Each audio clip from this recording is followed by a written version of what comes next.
Hi, good morning. How are you?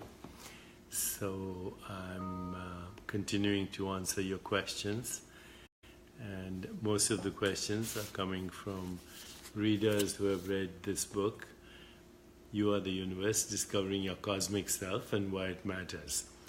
The book is co-written with Menas Kafatos, who's a quantum physicist, cosmologist, and climate change expert.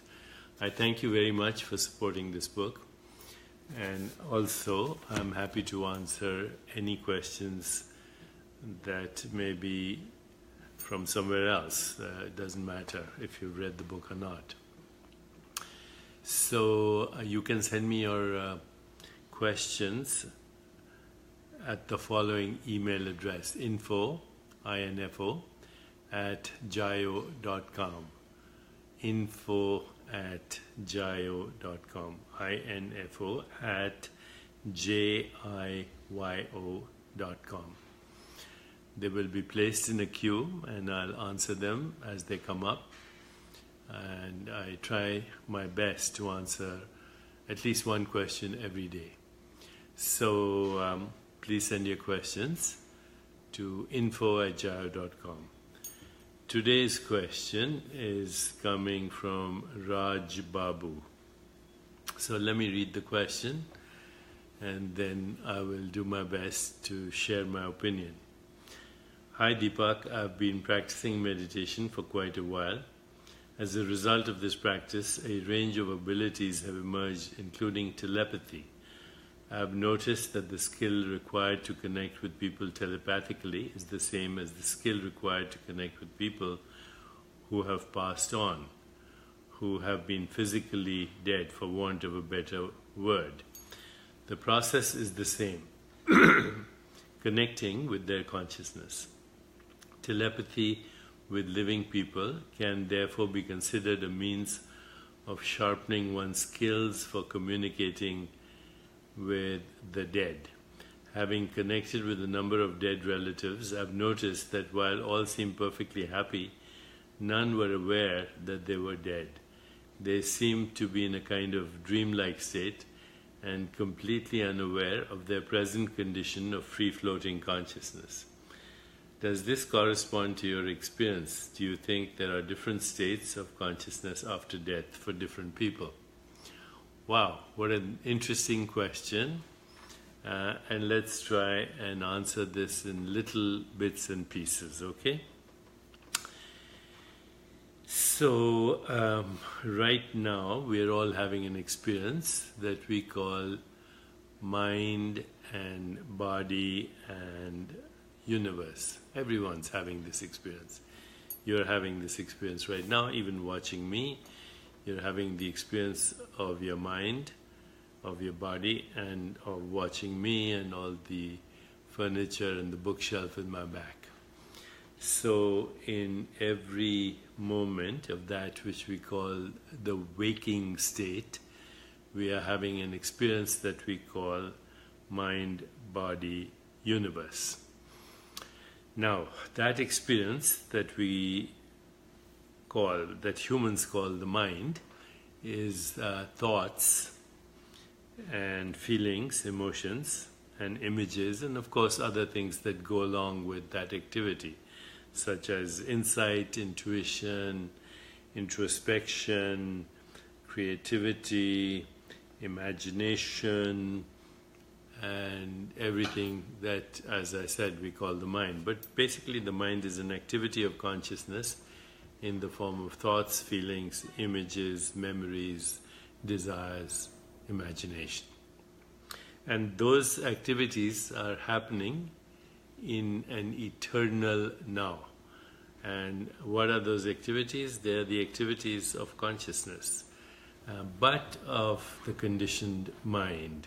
Because those thoughts and those images and those ideas are basically a result of thousands of years of conditioning of the human mind, whether it's cultural or religious or theological or even scientific or philosophical. In any case, that's happening right now, and it's a constantly happening phenomenon. Now, through that filter that we call the mind, we are also having a selection of perceptual experiences in the form of sound, seeing, texture, taste, smell, form, color, and everything that we call physical reality. But what we call our physical body is nothing other than activation of sense perceptions that occurs through the filter of the mind, and in this case the human mind. And that which we call the universe is the same thing. It's an activity. My friend Anup Kumar, who's a very good thinker, texted me this morning saying that the world is your skin. And it is, because all the information that goes into your brain is going through your five senses, and these orifices in your skin, these orifices in your skin, this orifice in your skin, this orifice in your skin, and the skin itself. So actually, the whole universe is, and your body are a unified activity in consciousness. Now, this activity is happening all the time. It is happening eternally. And we call it mind, body, universe. But it's an activity of consciousness. Consciousness being the capacity for experience, consciousness being the knowing element in experience, and as my friend Rupert Spira says, consciousness being that in which all experience occurs, all experience is known, and all experience is made out of it as well, because it's made out of sense perceptions, feelings, images, thoughts, etc. We've gone over this material before.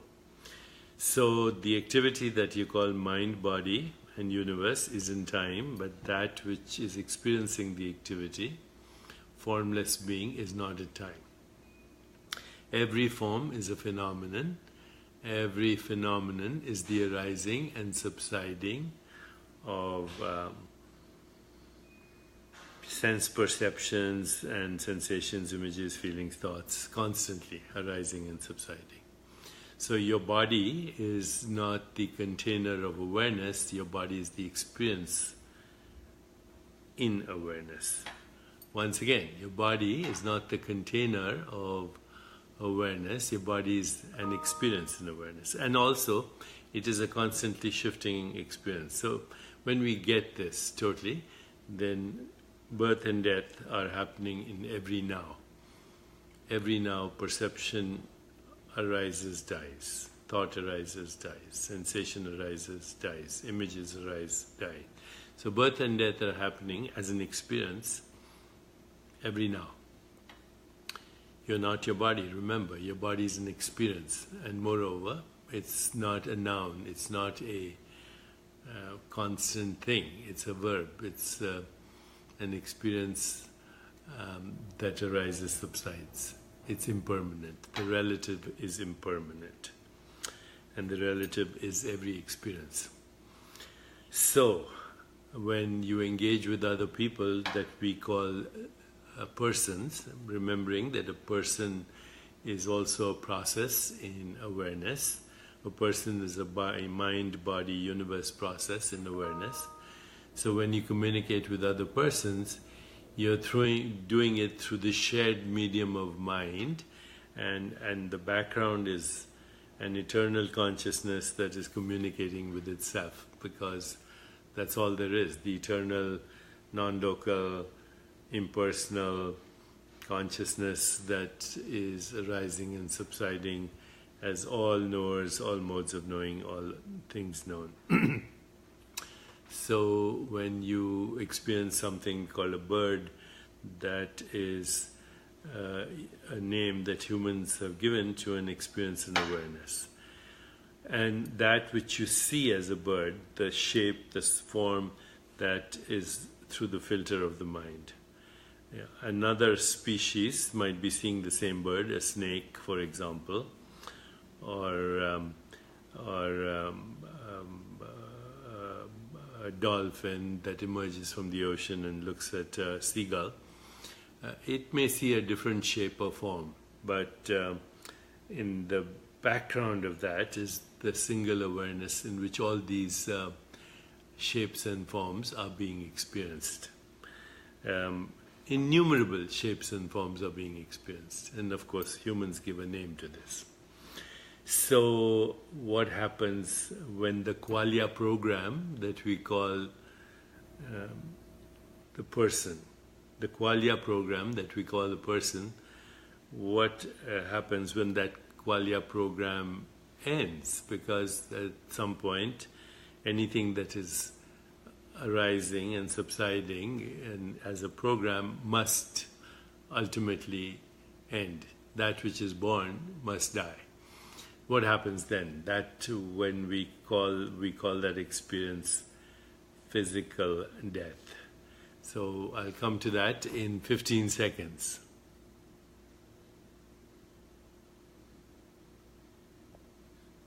So the program that we call a person, the qualia program that we call a person, is over. What happens then? Well, first of all, there's a shutting down of all the activity that we call mind, body and universe. Similar to deep sleep. Okay, very similar to deep sleep. But before you go into deep sleep, there is a dream state. And in many wisdom traditions, particularly in the Tibetan wisdom traditions, the dream state after death is called the bardo. And of course, since people have had different experiences in what they call the waking state, they have different bardo experiences. But if you have shared experience, as we have right now, shared experience, then we could end up in the same bardo. Okay? We could end up in the same bardo. But as the Yoga Vishishta says, infinite worlds come and go in the vast expanse of consciousness. They're like motes of dust dancing in a beam of light. And these are not locations in space and time, but of course they're experienced as locations in states and in space and time. They are dream states, or they are what you might say frequency domains of consciousness.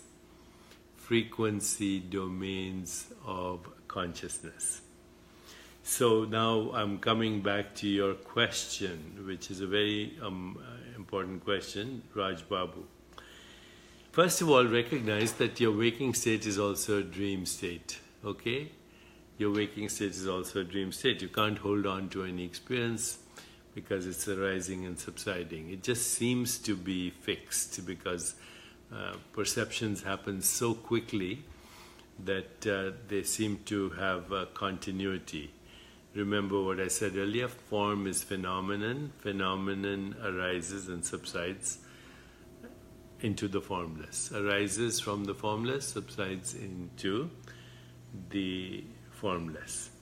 And so your waking state is a more lucid dream, that's all. So as somebody might pass on, they might find themselves in a bardo, and for them it's real, right? For that particular speck of consciousness, it's real. For that speck of consciousness, and all those participating in that frequency domain of consciousness, it's real. Is it real? Well, you can choose. Everything is real or everything is unreal. But it doesn't really matter. It's an experience. And experience is ungraspable and constantly arising and subsiding.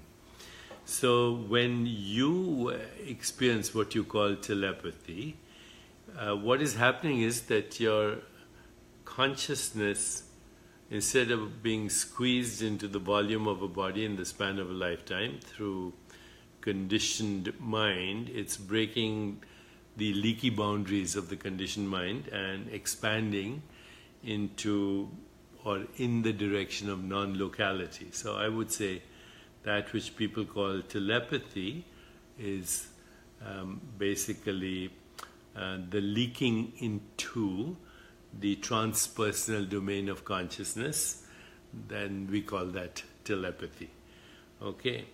So what about people who have passed on? Well, if those people, remember, were just processes in consciousness, now in a frequency domain and the dream state, bardo, and you are communicating with them, and they may not exist in the physical embodied state that we call everyday reality, but it doesn't really matter. They're experiencing themselves as subtle bodies, and when you show up into a certain experience, you take it for granted. You don't question it. When you were born, the world seemed familiar to you, right? And you took it for granted. And yet it should have been a surprise, but it wasn't. You suddenly, showed up and there was all this, and you took it for granted. And then, of course, people started labeling your experiences, and then we created the constructs of mind, body, universe, birth and death, and all that. But you were not really unaware. You showed up as awareness, right? Tagore has a beautiful poem. He says, I was not aware of the moment when I first appeared into this life. And yet, in a moment, everything appeared familiar. And then I'm, basically transliterating the poem to the best of my memory. But he said, in the moment of death, I shall return to that which was ever familiar to me.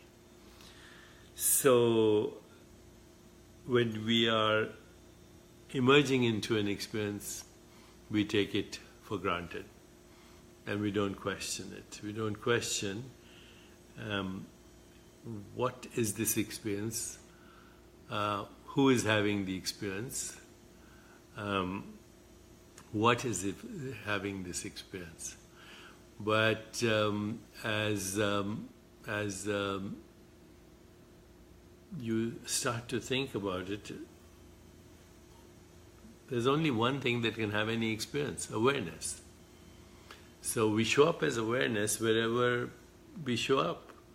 And then awareness starts to interact with itself and produces an experience based on its conditioning, which is that which we call the mind. But mind, body, universe are just modifications of consciousness.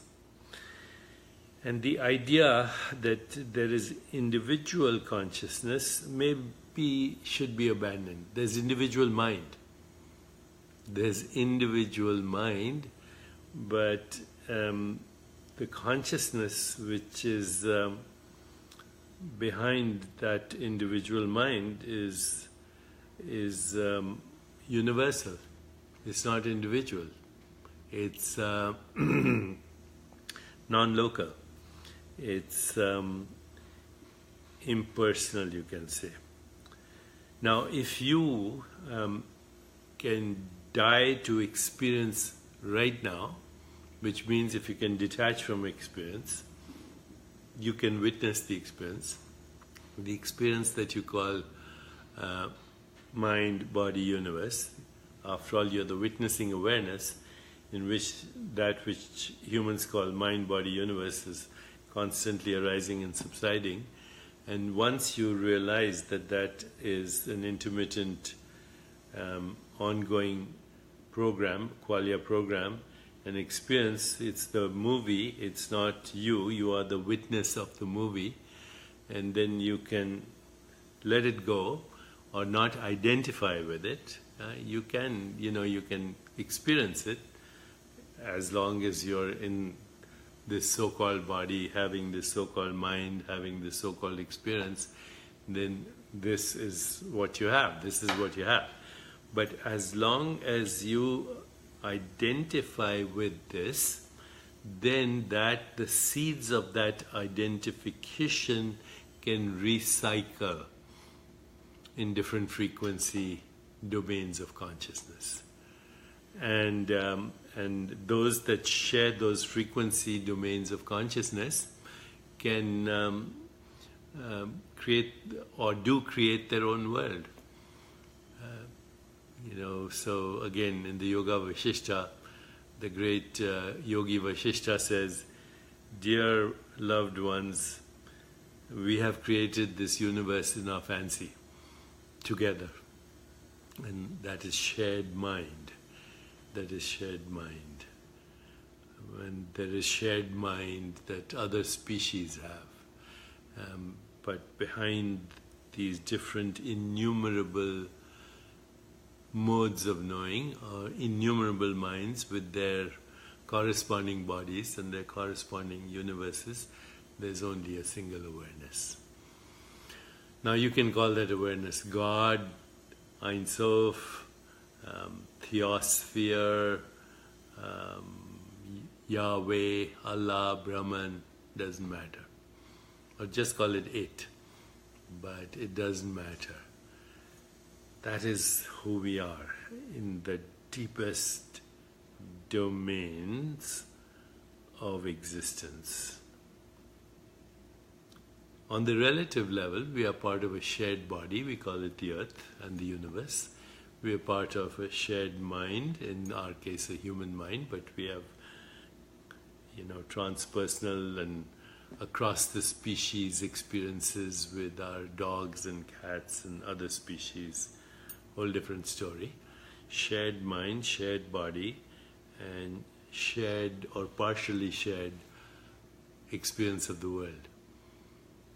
But way beyond that, beyond even the witnessing awareness, just pure consciousness, is the source, is the spring of all minds, all that we call minds, bodies, and universes. So that's my explanation to your question. I've noticed that while all seemed perfectly happy, none were aware that they were dead. Well, that's a very interesting question. You can be aware of awareness even now. Okay, but when you say none were aware that they were dead, that's a very interesting phrase. You can't be aware of that which is a non-experience. You can only be aware of awareness as the ground of being, the stillness, the peace that transcends all understanding. That's it. Once awareness starts, then it's a dream. It can be a lucid dream if you're in this physical world, or it can be a night dream tonight, or it can be a bardo experience. But ultimately, if you really understand this, there's no such thing as death. Death is happening in every now, and death is also the termination of a qualia program. It's like, as my friend Rupert Spira says, the program on the screen is over, but the screen is always there. The screen is always there. The screen is modifying itself into all the characters in the movie, as Spira says. He's a very inspiring teacher, and you should check him out. I find him one of the most lucid thinkers that I know. So I hope I've answered your question, dear friend Raj Babu. Now, of course, if you talk to a physicalist, if you talk to a materialist, and if you talk to even those who've been trained in physicalist ontologies, including science, they'll say this is all bullshit. They actually call it woo-woo. They've created websites called the Wisdom of Chopra, which generate randomly quotes that people say can't be distinguished from my quotes. Be that as it may, science looks at the world of inner experience projects it as an outer objective reality, and then does measurements and creates maps which are very useful for creating technology. But science is a method of inquiry in human consciousness. Even mathematics is a symbolic language in human consciousness. But remember, we are not that which can be described in language. We are that which gives rise to even language. And language gives rise to constructs, and some of these constructs are very useful, but do not confuse the symbol for the reality. Do not confuse the experience for that in which the experience is arising and subsiding. Now, is this clear to all of you, my friend? Is this clear? Or if it's not, please say so. Let me know. Jennifer Bowerman says it's clear. Tony Kern says it's clear. Chris Evans says, thank you. We are lost in the symbols and metaphor. Alicia Cassio says, good morning. Sameline says, yes. James H. says, don't bomb your city. I don't know what that means. Ramanand Dixit says, clear. Kathy Carlin says, yes, clear. Linda Young says, clear. Ashley Dancer says, makes perfect sense. Cherry Cone says, yes, clear. Maple Kala says, yes, it's clear. Charlene Saul says, it's clear. Jane Stevens says, deep for me, but we'll watch later. Hi Jane, how's everything in Ireland? Remember that Ireland is part of the dream, as is Jane. Sherry Randall, clear but hard to remember each day. Well, don't worry, I'll keep reminding you. This forever consciousness is clear. Chris Evans, clear. Peter Martin says, very clear. Janice says, I will rewatch. Okay. So take care. Andrea James Stepanowski says, crystal clear. Gina says, I'm trying to understand. You'll get it. Just be aware of being aware. Okay? Gina Whalen says, clear as mud. Okay. Marie Walk says, clear. Nadia says, clear as mud. Marianne says, yes, it's clear. Okay, so clarity comes with awareness. Clarity comes when we start going beyond constructs. Because I have to use language, then I have to use symbols of experience, knowing very clearly that symbols are not the reality. Okay, thank you, and thank you for your support. Thank you for supporting this book. Thank you for sharing these ideas with each other, and thank you for being here with me every day. I'm very grateful, and our being together will clarify things.